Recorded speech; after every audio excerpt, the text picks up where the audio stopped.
My mission in life is to inspire mothers to take action right now, not wait for the perfect moment, not to wait till the kids are grown, not wait for this, not try to fill themselves with unnecessary training as a way to stall, but really to start. I'm Erica. And I'm Amory. This is Leaning Into Being, the podcast for mamas who know that real strength isn't just in doing, but in being. Be you. Be present. Just be. Amory, I'm so excited for our guest today on Leaning Into Being. Bethany Braun-Silva is an on-air parenting, entertainment, and lifestyle expert and the host of the Breakdown with Bethany podcast, as well as an author of the best-selling book, Like a Mother, Banish Guilt, Blaze Your Trail, and Break the Rules to Create a Life You Love. She's also a digital reporter at Good Morning America, and she's a dear friend, also an amazing member of our Hey Mama community. And I'm so excited to chat with her and hear her point of view on motherhood. Yes, and community. You mentioned a big point. I'm curious to hear how community has made an impact for her. Yes, exactly. And Bethany also has type 1 diabetes. And I want to ask her about how that is impacting her motherhood journey as well. Let's dive in.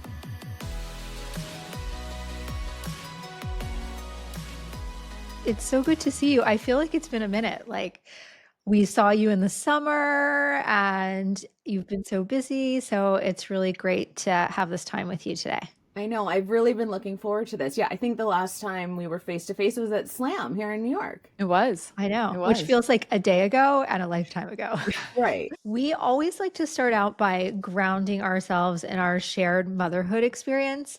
So first of all, can you just share where you are in your motherhood journey and also how you got here? Where I'm at in my motherhood journey is I am in tween, I don't want to say hell, but because it is just all gorgeous and lovely. But my kids are older. I have two boys. They're 9 and 12. I decided very quickly when I was 26 years old that I wanted to be a journalist and I wanted to be a mom. And I went after them both at the same time. I became pregnant with my first son at 26 years old while I decided to start pursuing this career in journalism. And it was just like this kind of light bulb moment where I decided that motherhood was not just going to be like my life. It was also going to be my livelihood. So I've made kind of a career out of serving moms in journalism and in media. I'm still doing that today. And then fast forward to 2015, I welcomed my second son, Jake. And I like to tell this story and I'll tell it quickly, but I was accepting a new position. I interviewed pregnant and started 4 weeks after an emergency C-section. And so this is something that I always like to call back to tell women not to do. And thinking back then, I was 30 years old, still felt very fresh in my industry and not really having the tools to advocate for myself in that way. Now that's 9 years later. I mentioned they're 9 and 12, the tween zone, which has been so interesting. It's so bittersweet, as everybody says, because I'm looking at pictures of them when they were so cute. But at the same time, there is so much autonomy and independence that I'm grateful for now, while they still need me to do other things. And we just are relating to each other in this ever evolving way. And that's really my headspace now as a mom. It's like finding new, more kind of elevated, mature ways to relate to my kids and really bringing in like the fun, because at this age, there's so much like learning we're like trying to impart on them and like lessons as they become like young men, right? Even though we're still a little ways from there. So also trying to incorporate a lot of the fun into that as well. I love that. Yes, it's definitely, as a boy mom, pushing that narrative on the fun and, just overall ages. My oldest is 11, so 11, 10, and girl moms 7. Are fun and girl too. Moms are going through it too. We're all going fun. through it. We're fun too. Yeah. But at least you get more girl time. Like you can go get your nails done. Oh yeah, but there's a lot more drama. That is for sure. What advice do you have for moms who might feel guilty? I mean, we were just talking about prioritizing our time and our goals. What advice would you give to moms, and how do you prioritize your time? I talk about this with my therapist a lot. I want to be super transparent there that this is something that I think we're all trying to figure out. And what she told me, and it's so funny, I love her so much. Whenever she's going to drop like super, like really great knowledge on me, she says, all right, I'm going to give you some therapy right now. And what she told me is you don't prioritize anything frivolous. And that's true. And not that there's anything wrong with that. So I've been really leaning into that when I'm prioritizing work or even self-care, these aren't frivolous things. These are things that I need to go to and do so that I can come back and be better for everyone. We've heard it so many times. This is something that I preach and talk about. I feel like I wrote a book about it, but it's still so easy to get caught in the trap of guilt and shaming ourselves. And for me, I just remind myself, these aren't frivolous things, right? And even when I do find myself even questioning that, I remember I need to be here and to take that space. If I'm doom scrolling on the phone, it's probably because I was crazy overstimulated and felt like I couldn't catch a breath all day. So I try to give myself space for that. Or, if I just need time to have a quiet home or I have or I'm up against a really important deadline. I think my work is incredibly important to me. And I think my husband and my children see that. And I'm really hoping it makes, for my children at least, a very lasting positive impression on them. You made such a good point about self-care not being frivolous. And I think it's really like preventative health care because we wait too long and then all of the things fall apart, right? It's like taking care of your mental health and your body is something that should be such a priority because once you haven't taken care of yourself, it's really too late to go back and make all of those changes. And just small little things can have a huge impact on lowering your cortisol levels and your stress levels, which allow you to be healthier and to be happy and to feel connected to all the things that you're doing from taking care of your little ones to your career and everything in between. Can you share some of the small practices that you integrate in? As I know that you're juggling a lot. What are some of the things that you do in the morning? What's your morning routine like? Yeah, so the morning routine is I try to start from a place of like true grounding and gratefulness because, as we know, that morning can get really hectic really fast. So I learned this thing, just say thank you before your feet hit the floor in the morning. So I've been really trying to do that. And I'll even, with my steps, go as I'm like walking in the bathroom to brush my teeth or whatever. But the morning time is really precious for moms, right? When the house is quiet, when the kids are asleep. And I know that a lot of mothers take that space to dive into their self-care practices, but for me, it's also a great time to catch up on work to get ahead. And that's really what I like to do, or clean up from the night. I'm a morning person. I'm asleep, I'm exhausted. I just heard the term, what is it called? Sundown syndrome, which might be a real serious thing, but I get really tired at night. So I take that time in the morning when the house is quiet to pick up where I left off the night before, things I couldn't get done, if it's a deadline, if it's a cleaning the house. And I find actually a lot of peace and comfort in that to get a head start on that as well. And just to call back to what we were talking about in those self-care, like getting ahead of it. And I'm a type 1 diabetic, so I have to take that time to like really prioritize my physical health, or again, things can get really bad really fast. And then I'm going to spiral and I need to reach out to a doctor or something like that. So I'm in a place now with my kids being older that I do feel like I'm working ahead a little bit and not in a manic way. So I'm really grateful for that. I love that. And you mentioned those are really the morning obviously being very important for moms and sharing your experience as a mother. How did motherhood inspire you to be where you are now, to write like a mother? And was there a specific experience that sparked that idea? Yeah, actually. So for as long as I can remember, I wanted to be a mom. I wasn't want somebody who dreamt about a big wedding, or even I didn't even really know what I wanted to do career wise up until I became pregnant and my path got very clear. But I talk about this in the book a little bit, but I remember sitting on the train, going home and feeling like things were really happening in a positive way, but I've done everything out of order. I had both my kids before I got married. My relationship still, even with my husband now, still felt very in flux despite having two kids.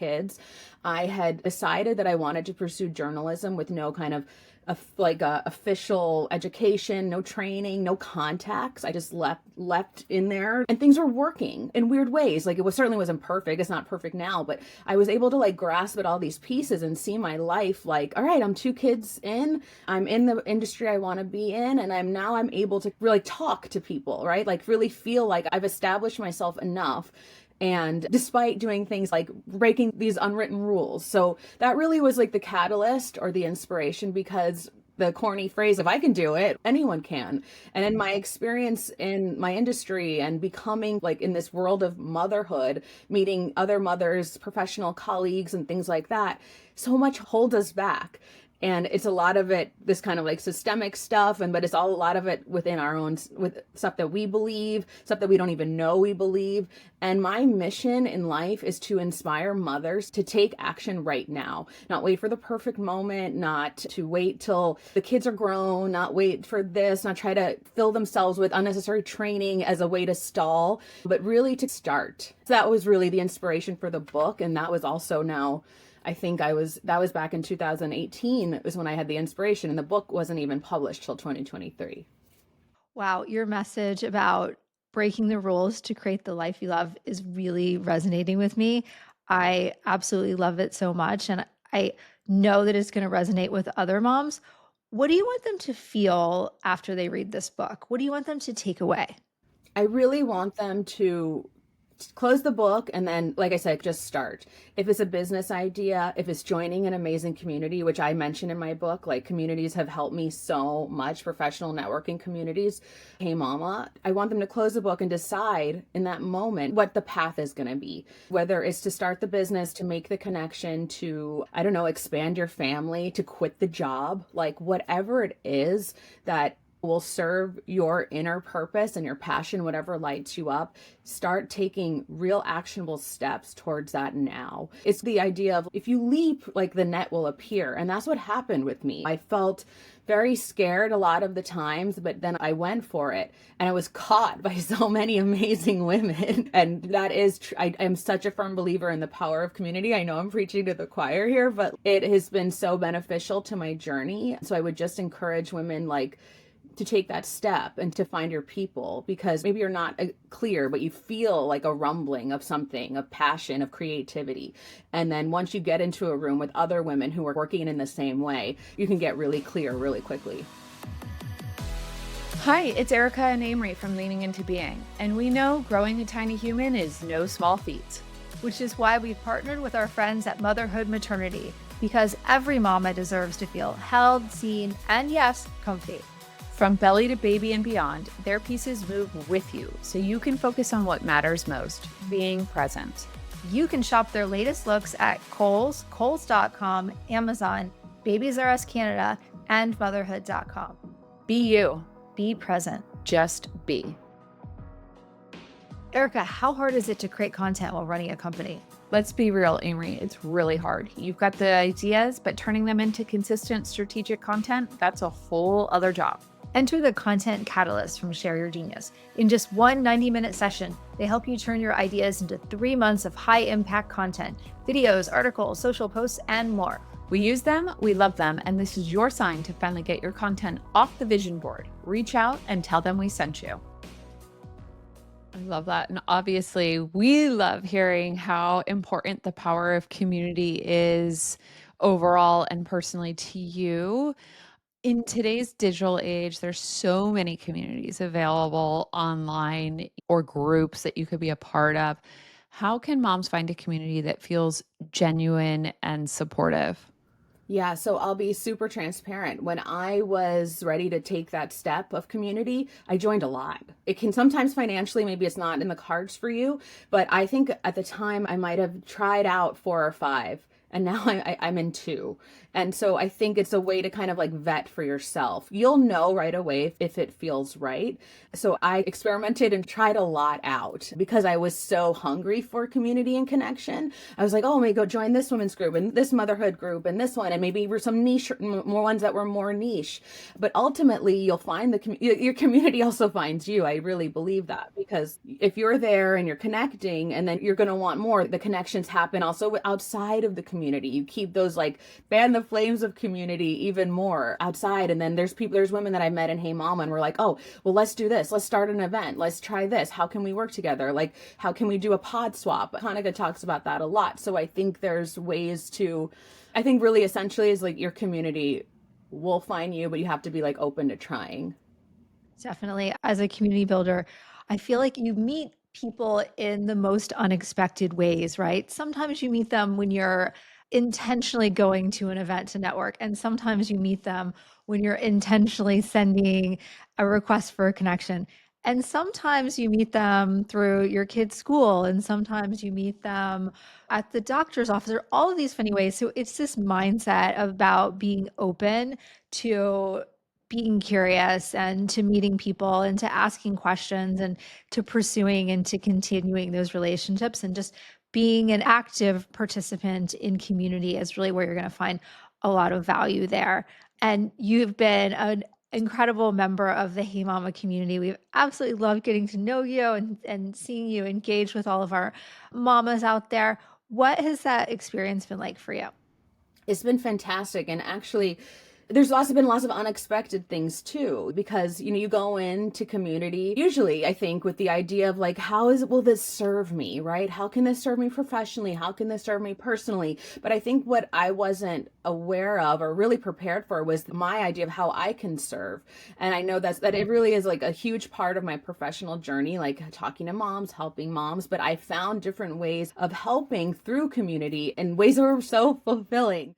So that was really one of the most exciting ways when someone slides into your DMs. Oh, I found you on Hey Mama and I hear you work for this and this. Can I send you this product or can I send you this idea for a pitch? And you're like, absolutely. We have to vet, right? We always have to vet. But then if someone's coming through to me via Hey Mama, then that sort of one step is already checked off, that vetting process, right? Like how we're always, oh, can I introduce you to this one? Can I introduce you to that one? The Hey Mama umbrella is already like, all right, yeah, you're already one step closer because I trust you and I know that we're going to be aligned in some way. So that really has been the most surprising and amazing part of community. Not all the ways that it's helped me, but all the ways that I've been able to help and be there for others too. I love that. We often say that it's a reciprocity. You give what you put in as well. And I just love that quote that you just said around, it served me in so many ways. And then I can continue to serve those in various ways as well. I want to shift gears a little bit because you mentioned your podcast and you mentioned Kanika, who was our first podcast guest as well. Your podcast, The Breakdown with Bethany, is really taken off. Can you share more about your podcast and the premise? Absolutely. Really, the premise was so simple. It was me as a journalist out there in the world getting offered at first like celebrity interviews and not really knowing what to do with them. Where I worked at the time, they didn't support me in the way that I felt like my talents really were able to shine. It was on camera, connecting, interviewing, and things like that. So I was still getting offered all these interviews, and I was like, what am I going to do with it? And then, of course, it's, well, yeah, well, I'll just put them out there. I'll just put them, if the celebs or the whoever is coming to me and they're okay with it, if it's not going on the big publishing, like a big magazine or digital magazine, if they are okay with me putting out it independently, I'm going to do that. And that was a huge kind of leap, like I talk about in my book, like to bet on myself. I just was like, all right, I'm just going to do this. And the first episode was Mindy Kaling. And I'll be super transparent here. Mindy Kaling did not approach me. It was like, I want to be on your podcast, Bethany Braun-Silva. It was part of a junket that she had, I think, partnership with Campbell's. And I went through all the right kind of channels. And I was like, I would be more than happy to do this interview. This is where it's going to live. And they were like, yeah, go ahead. And I was like, all right, cool. I'm going to do it. So some of my interviews, they're very short form. They're like very quick hits, like 10 to 15 minutes. But I think that is what I like. That's the content that I really like. And I think in a way that sort of helped the success of the podcast because we're seeing the popularity of short form content. People don't want to watch anything under a minute or listening, sure, but like to watch, like, it can be hard. So we always started with, it was never an audio only podcast. There was always a video component. And I felt that was necessary considering the caliber of celebrities I was able to get. We want to see them. And I do think a part of the appeal is what you guys do. We're just conversational. We're just here to break it down. Obviously, the word breakdown has many meanings, especially when it pertains to motherhood. Like you have a mental, emotional breakdown, almost feels like daily as a mom. And now we're also going to break it down. And I think part of the success has just been like the approachability. So that's been really exciting to see. And I'm like 2.5, maybe more years in now because there's been so many like iterations of the podcast, but I am so happy about where it is right now and the guests that I've had come on and the conversations that I've been able to have and the people I've been able to reach. So I hope I'll do it forever. I would love to do it forever in some capacity because connection is so important to me. Okay, so I have two questions for you here. One, you've had some incredible guests on. Can you give us a sneak peek maybe into some exciting recent guests or guests that you have coming up? And then also talk to us a little bit more like how are you finding these celebrities that they were going to be available? I know you mentioned a press junket, but I think people would be really curious about that. Yeah. Okay. So first off, Eve Rotsky's episode went live yesterday. And for us moms in this space, I'm like, she might as well be like Madonna or Cher or so. I told her that. I was like, you are it, girl. You have changed my life. You're fair play. Like, it is like, and so the coolest thing about that, is I'll selfishly speak a little bit, is that she knew who I was and she had followed my work. And I'm like, I could have cried on the spot. I was dead because I used the language that I didn't know that she, I don't know, created or cultivated. Like these are words that I'm telling my husband every day that I didn't have, like tools that I didn't have before her book and the documentary, Weaponized in Confidence. I even say that to my boys. So Eve was a huge win for me. And just, it was just the cherry on top that she had followed some of my work. And then we have Jennifer Love Hewitt coming on. And that was so exciting as a millennial. And she was just being the best, the pinnacle of my youth and girlhood. And she's absolutely lovely and has that same youthful and generous spirit and is such an amazing person to connect with. So that's coming up. And then as far as the podcast, I will say that it definitely helped that I was an editor and a reporter in this space. I do not think that if I was just an influencer or someone who talked about motherhood on social media or didn't have a place like mom.com to let it live, I don't think that I would have gotten some of the big names that I've gotten. And again, transparently, I've gotten a lot of no's. People who are like, come to me and they're like, oh, can this live here? Or we have this so and so for this brand, or she wants to talk about her new book or her new this. And I'm like, great, I do this from mom.com. I'm like, oh no, it's just not a big enough platform. So it's definitely hit or miss. But I will say that the more you get, right, the more like when I can show, oh yeah, we had Taraji P. Henson on and she was really great, or we had Mindy Kaling on as like a first guest and this and that, then I think more guests are inclined to come on and share their time. And very rarely the podcast will go over 20 minutes. And I think that helps. For sure. Well, I mean, you've definitely had a really incredible list and conversations with an incredible group of women who have been on your podcast. And we're so thrilled that you're on our podcast, which is, of course, as you know, called Leaning Into Being.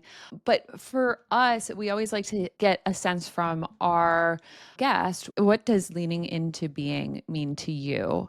If you had asked me this even like last year or a few months ago, I probably would have said something I've already said, like blending my personal and professional passions. But the reality is, I'm turning 40 on December 18th, and I know this will go live afterwards. So, my whole leaning into being right now is looking at this new decade with so much hope and gratitude. I was terrified to turn 30. I can go back 10 years ago to text messages from people who are wishing me a happy 30th birthday. And I was like, don't even say that to me. My dad texted me like happy Monday or something. And I was terrified. I didn't want to talk about it. I didn't want to know about it. I didn't want to accept it. And here I am about to turn 40 and I'm like, yes, bring it on. Bring it on. I am so excited for this decade. I feel really empowered, really energized about it. So I'm really leaning in to 40. And just for the first time, just I don't feel afraid about getting older. And that's another thing I think women struggle with. Maybe that's a whole other conversation. It is. It is. It Yeah. totally It's is. Yeah. definitely a whole other conversation. We've been hearing a lot of leaning into 40 and how it actually feels really exciting and invigorating because all of these things that women have been carrying around are kind of lifted up and you're like, okay, I'm really ready to step into this place and like own who I am and feel very much who I am in my own space too. Yes. And as somebody who just turned 40 myself, I'm loving this new decade. So I can't wait for you to join it and happy early birthday. Thank you. Yes, definitely. Well, I can't believe we've almost gotten to the end of our time, but we have this one question that we ask at the end that we think is fun. What is one moment that you can't believe you survived or that you're still laughing about? Okay, this is a good one actually. All right. So I have a chronic illness. I have a type 1 diabetes and I have a device, an insulin pump that kind of looks like a phone. And my little one, he's very like defiant. He reeks of vengeance. I don't know how to say. So he always feels wronged and he wants to like avenge this wrongdoing when it's maybe bedtime or brushing your teeth. But he once like threw my insulin pump away in the trash. And so it's funny. It's like it's layered with so much like funny. Oh my gosh, yes, like I physically was able to survive. I would have survived anyway. And then the lesson of don't do that, like the severity of it. That's really the thing that comes top of mind. Like opened a door for so many lessons about my illness and how I talked about it in front of my kids. And instead of hiding it, maybe it's something that I should be more open about so that they understand and can and have a little bit more empathy. So yeah. I love that. I think that's our first word. It's like a really strong lesson for your children. That's always really important. And opening up that conversation, maybe teaching you how to really communicate too, more transparency to the kids. I love Yes. that. And I appreciate that because I did the same thing. Like when I was sick, I tried to hide it from my kids because I didn't want them to be worried. I didn't want them to be scared. And it totally blew up in my face because then my youngest was like, Mommy, you're not sick. Stop pretending. You're just taking all the attention. And I was like, oh, wow. Okay. I definitely went about that in the wrong way. It's all so many learning experiences. And if I could go back and change the way that things happen, but we can't. You survived and you're still laughing about it. Well, Bethany, we have enjoyed this conversation. Thank you so much for making the time for us today. And we're excited to continue the conversation in the future. And we're just thrilled that you were here with us. Thank you. Thank you so much. Thank you guys. Thank you both. Mama, you are doing enough. You are enough. So take a breath, lean in, and just be. Be you. Be present. Just be.